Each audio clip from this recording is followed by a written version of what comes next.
Today's Bible reading for May 7th. As usual, we'll be reading from the Old Testament, the New Testament, the Psalms, and the Proverbs. The Old Testament reading is from the first book of Samuel, chapter 1, verse 1 to chapter 2, verse 21. There was a man named Elkanah who lived in Ramah in the region of Zuph in the hill country of Ephraim. He was the son of Jeroham, son of Elihu, son of Tohu, son of Zuph of Ephraim. Elkanah had two wives, Hannah and Peninnah. Peninnah had children, but Hannah did not. Each year, Elkanah would travel to Shiloh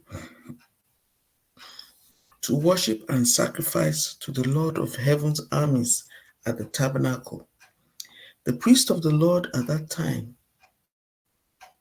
were two sons of Eli, Hophni and Phinehas.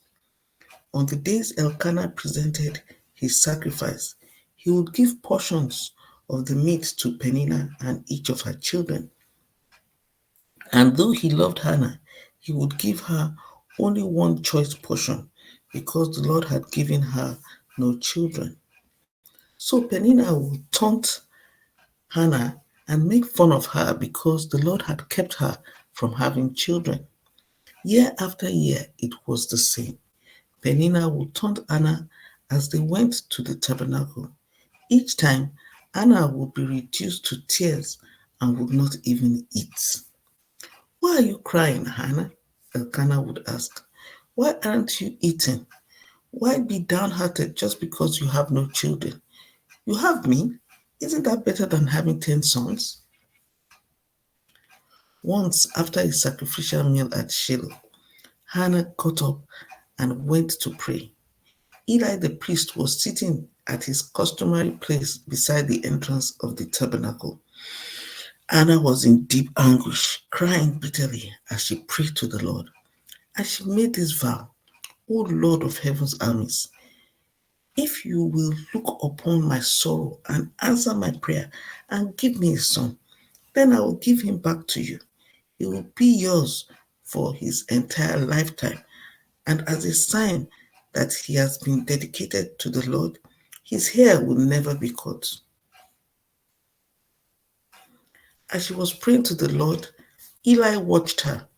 Seeing her lips moving but hearing no sound, he thought she had been drinking. "Must you come here drunk?" he demanded. "Throw away your wine." "Oh no, sir," she replied. "I haven't been drinking wine or anything stronger, but I am very discouraged, and I was pouring out my heart to the Lord. Don't think I am a wicked woman, for I have been praying out of great anguish and sorrow." "In that case," Eli said, "go in peace. May the God of Israel grant the request you have asked of him." "Oh, thank you, sir," she exclaimed. Then she went back and began to eat again, and she was no longer sad. The entire family got up early the next morning and went to worship the Lord once more. Then they returned home to Ramah. When Elkanah slept with Hannah, the Lord remembered her plea, and in due time she gave birth to a son. She named him Samuel, for she said, "I asked the Lord for him." The next year, Elkanah and his family went on their annual trip to offer a sacrifice to the Lord and to keep his vow. But Hannah did not go. She told her husband, "Wait until the boy is weaned. Then I will take him.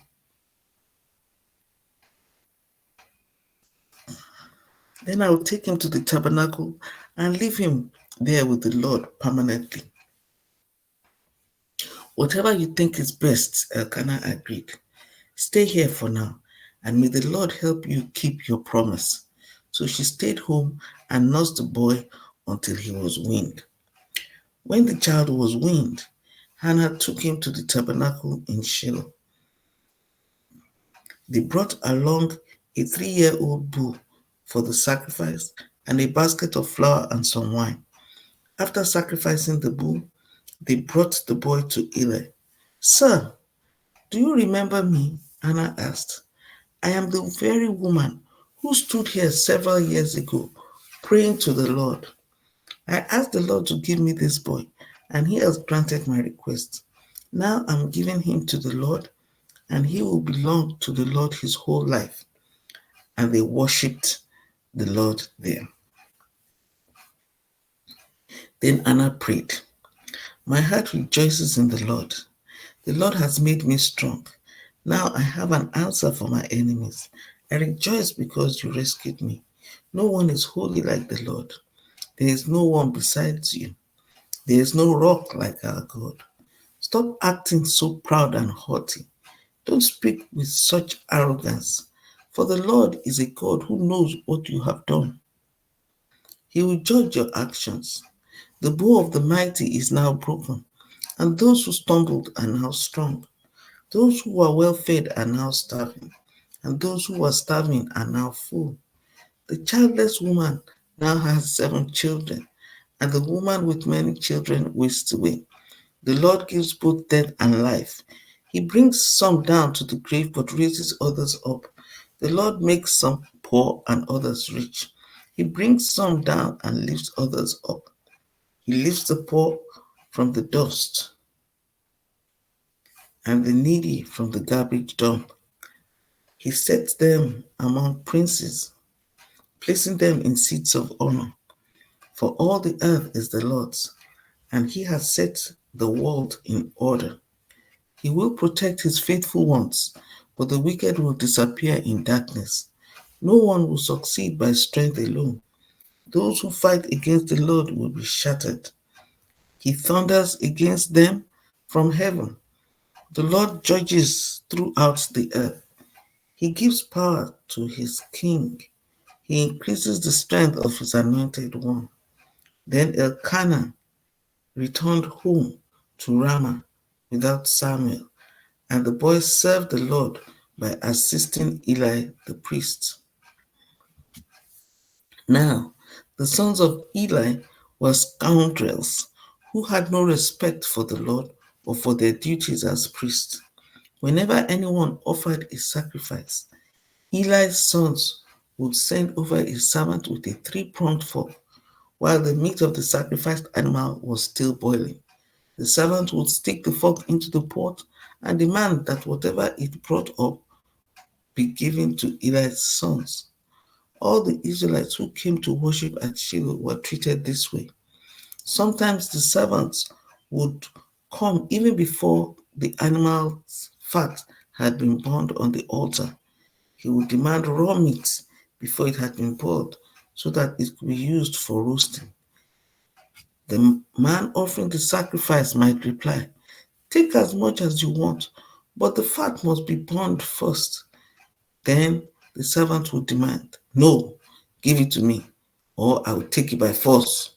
So the sin of these young men was very serious in the Lord's sight, for they treated the Lord's offerings with contempt. But Samuel, though he was only a boy, served the Lord. He wore a linen garment like that of a priest. Each year his mother made a small coat for him and brought it to him when she came with her husband for the sacrifice. Before they returned home, Eli would bless Elkanah and his wife and say, "May the Lord give you other children to take the place of this one she gave to the Lord." And the Lord blessed Anna, and she conceived and gave birth to 3 sons and 2 daughters. Meanwhile, Samuel grew up in the presence of the Lord. So that's the Old Testament reading.